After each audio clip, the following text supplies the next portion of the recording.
Ansu Fati is back. Ansu Fati est en train de vivre une renaissance spectaculaire cette saison à l'AS Monaco, où il est prêté par le FC Barcelone depuis juillet 2025 avec option d'achat. Après des années marquées par des blessures récurrentes, comme sa rupture du ménisque en 2020 qui a nécessité 4 opérations, et un temps de jeu limité au Barça sous Hansi Flick, seulement 298 minutes en 11 apparitions la saison dernière, il semble enfin retrouver son explosivité et sa confiance. En 5 matchs toutes compétitions confondues, il a inscrit 6 buts, dont un doublé décisif contre Metz en Ligue 1, un but en Ligue des Champions face à Bruges, et un autre doublé, dont un penalty, lors du 2-2 contre Nice ce week-end, où il a sauvé Monaco d'une défaite.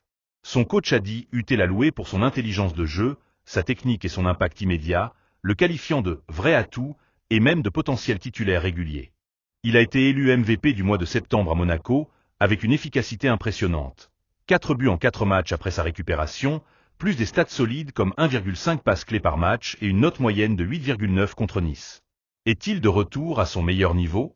Pas encore tout à fait au sommet de son explosion de 2019 à 2020, où il était vu comme l'héritier de Messi, mais les signes sont encourageants. Il retrouve de la joie de jouer, sa vitesse en 1 contre 1 et sa finition clinique dans un championnat moins intense que la Liga ou la Premier League, où il avait lutté à Brighton avec seulement 4 buts en 30 matchs. Le prêt à Monaco lui offre un environnement moins pressurisé pour se relancer, loin de la concurrence féroce au Barça avec Yamal ou Rafinha. Si cette forme se confirme en Europe, il pourrait viser un retour au Barça ou une carrière élite. Les fans et les observateurs y croient, comme en témoignent les réactions enthousiastes sur X, Ansu Fati est back, où le retour est réel. Pour l'instant, c'est un « oui » conditionnel. Il est en pleine résurrection, mais le vrai test sera la constance sur la durée.